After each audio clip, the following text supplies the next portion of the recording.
Hi everyone, and welcome to another episode of our podcast Poker Face. I am your host Ivonne Montealegre, and I have here with me Dmitry Starostenkov. Dmitry has a team of over 200 developers and runs as CEO and founder EvenBet Gaming, a very innovative poker platform that has been in the market for over 20 years. Welcome, Dmitry. Thank you. Thank you for having me at this podcast. I really appreciate it. It's lovely to have you here.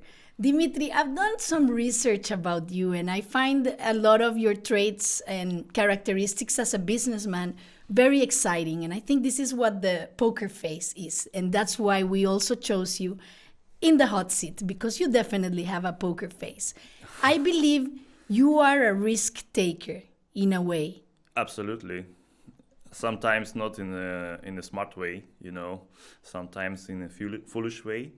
But yeah, I prefer risks, and I prefer to go for adventures, for something unknown rather than. What would you say your biggest or most highlighted risk in business has been? Maybe it could sound boring, but initially we were a software development company. I'm a software engineer by my education, so I am a coder myself. I started my career as a software developer, and then I founded a software development company. And then, transformation from purely, engineering guys without marketing, without sales, without anything, to iGaming company with own brand, with marketing, exhibitions, and all this stuff took me. It was not easy because different business model, different revenue stream, and all this stuff, and we had pretty many cash deficits episodes during our history. So it was for me big risk. I lost some of my team because of this. So it was the biggest risk. Yes, but it's interesting to take those risks, because look where EvenBet is going. It's very exciting.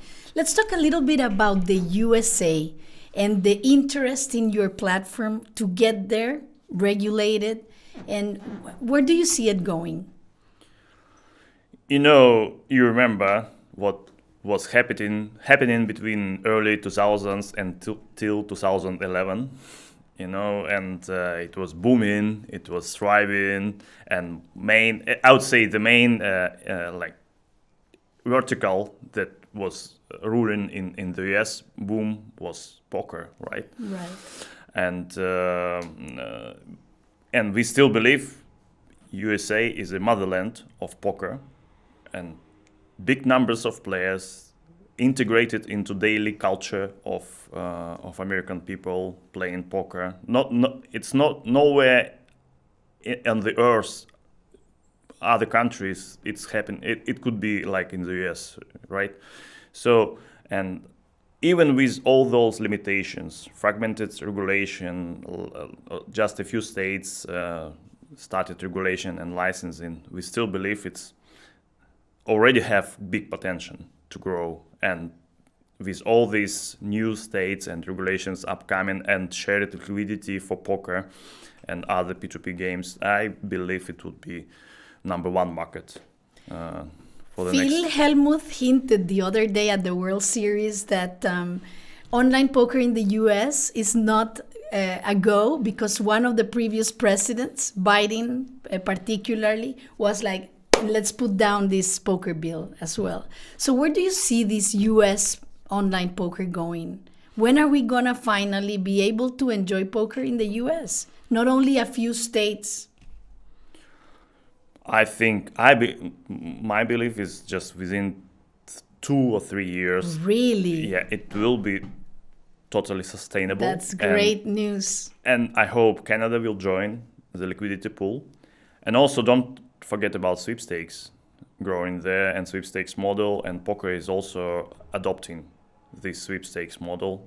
It's different type of players, different market, but still it's also poker. But it benefits the network to have different time zones, right? I remember when working back in the day for Doyle Bronson, yeah, this was something that we wanted players from all kind of time zones to keep the liquidity. Because unlike casino, for poker you need to have liquidity. That's our major obstacle. And that's why poker can be so elite in a way. Yeah, you're right. But I believe that you need to care about different time zones to keep the liquidity. It's just because you have not have enough liquidity. Right.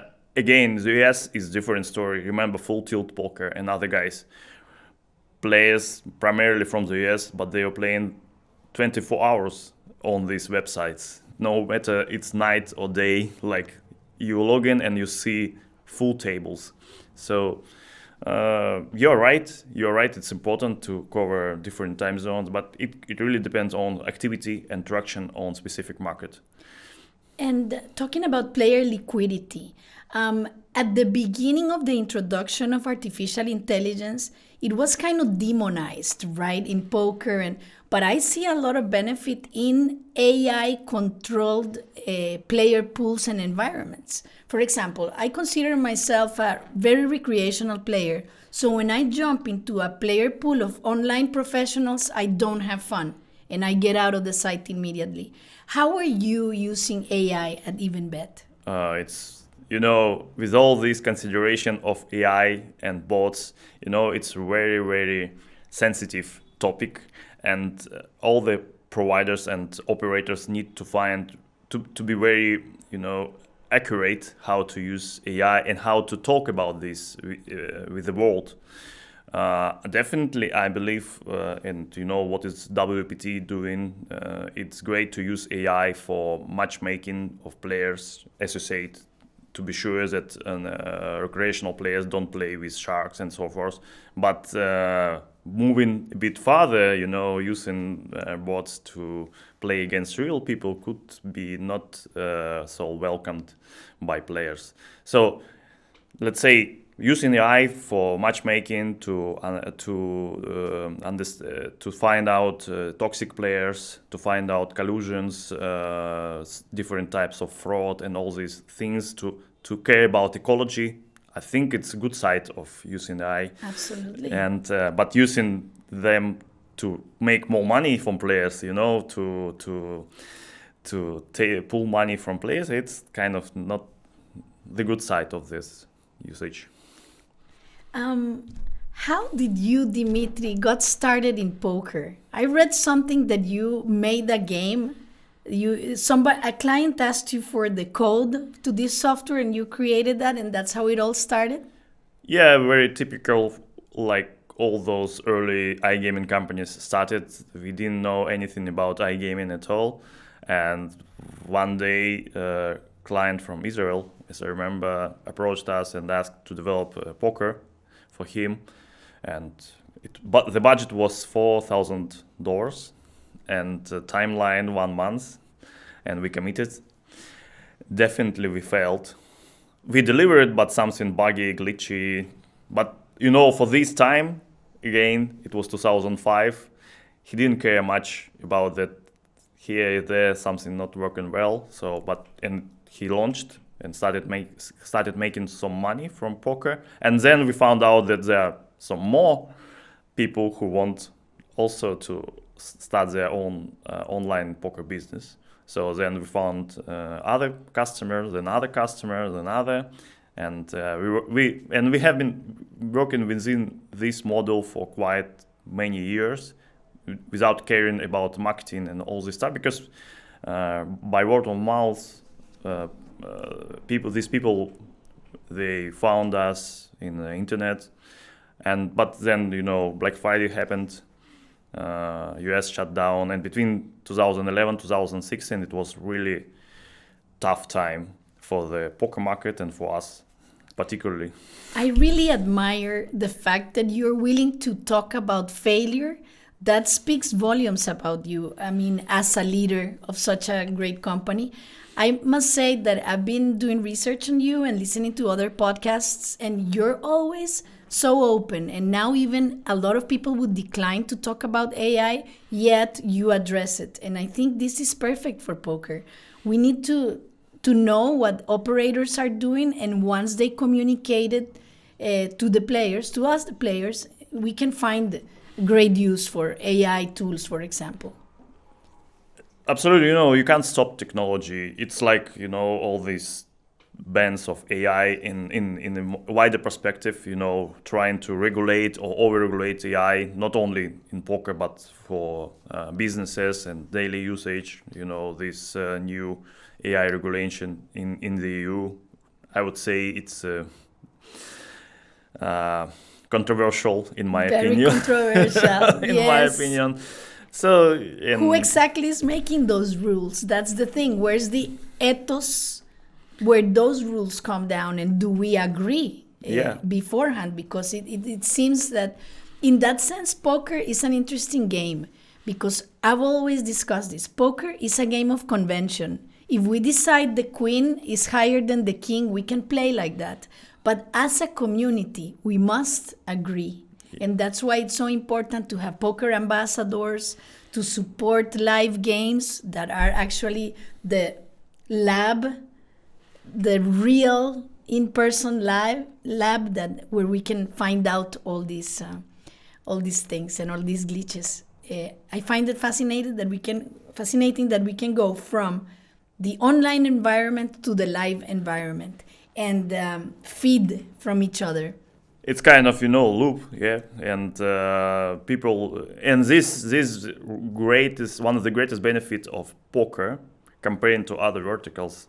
I talked yesterday about this at the panel. So poker is the only gambling vertical where gamblers are really proud.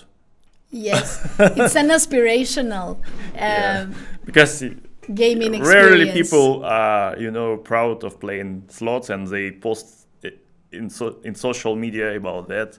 And what is also, moreover, what is funny about, maybe not funny, but interesting about poker players, they post not only about winnings, they also talk about bad beats. The famous bad beats. Yeah, how they failed, and they also love about talking about this. So, and when all this social media had come to our life, there is very natural integration between poker as a game and all these social media. It's beautiful. It's actually beautiful because it's about building a community, and also poker players are telling stories all the time, and that's what engages people so much. So poker should be seen as a marketing vertical, pretty much. Marketing and retention, let's say that, Yes, that's why I encourage casinos to get more into the poker vertical. And with your platform, it's easy to integrate, right? If I have an online casino, I can just plug in the poker product to EvenBet Gaming. Exactly. Can you explain the process a little bit for us, please? Yeah. We are doing the same API integration, but by like other casino games, like slots or live dealers. So it's pretty much the same, the basic integration. The only thing that for poker, you remember, GGR in poker is generated for operators in a different way compared to casino games. In casino games, GGR is bet minus win. For us, it's rake we take from each pot. So we need to share a bit more information with operators, casino operators, through this API. But that's the only difference. The rest is pretty much straight. They integrate by API into their PEM, and then add some place on the website where iframe can be shown, or we can also generate for them native apps to be downloaded and installed on their desktop devices or mobile devices, and that's it. And the rest, and then the beauty starts to happen when sports betting and casino players, operators, they could use poker together in an ecosystem with their main verticals. don't consider poker as a revenue generator. Don't try to compare this or casino makes for me 3 millions GGR poker just. You're speaking my language. Yeah. You know, the thing is, you have a casino player, he or she lost some money, not very in a good spirit. You give them ticket to play a tournament and win free spins, for example, Yes. as a result of this tournament, or maybe some money, and then go back and play again, and maybe this time they would be luckier and win some money. So use this as a way to, you know, to help players to retain in your ecosystem. Loyalty programs too. Send them to Sigma Poker Tour, Exactly. to all the tours around, which is something that your network is doing fantastic. I've met a lot of the ladies of your team, of your marketing team, and I am impressed. When we were in Brazil, they had a passion for the game. Ekaterina has a passion, and Alexandra, they both have a passion for the game. We were playing a staff tournament with them. They are really a class act, and I think also your hiring skills are impressive because you're surrounding EvenBet with a team of fantastic people that believe in poker, that love poker.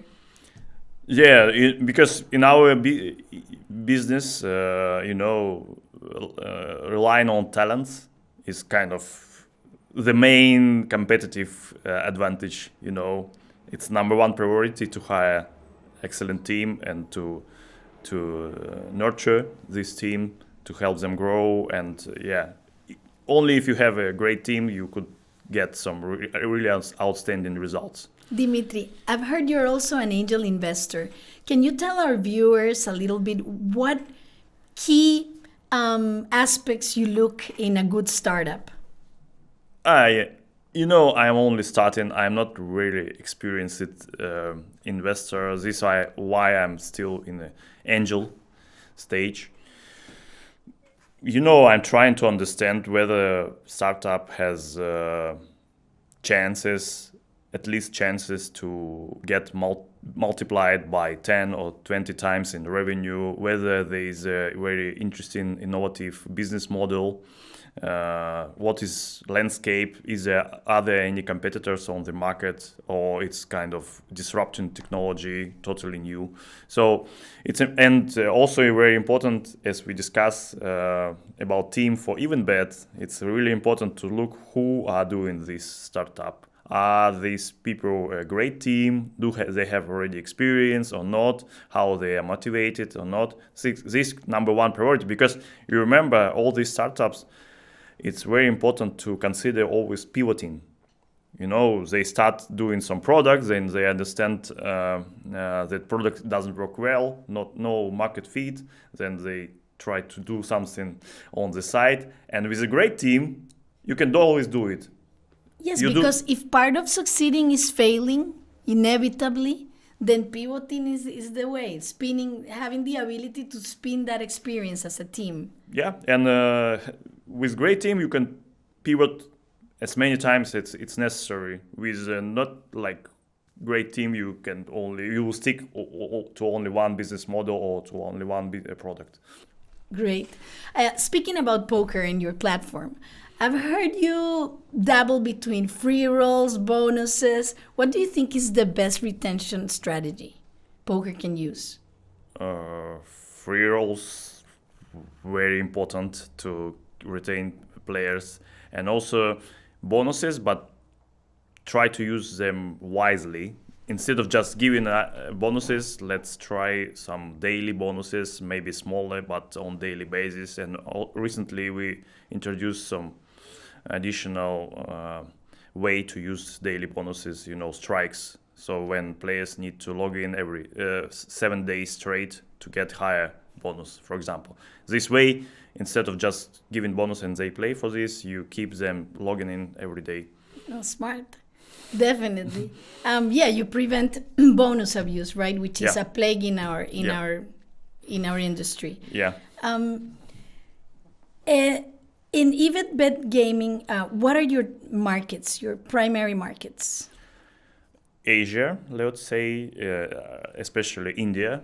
It's our biggest market. We are having top poker operators in India. Then The volume must be crazy, right? In yeah, India? out of 40 million players accounts in our system, about 32 million are in India. Incredible. So like it's a really big, and still 1.5 billion people population, and players are still very big, small fraction of it. So huge potential to grow there. In our poker industry, what do you think has not changed and what needs to change? Hasn't changed that poker is a game of learning curve.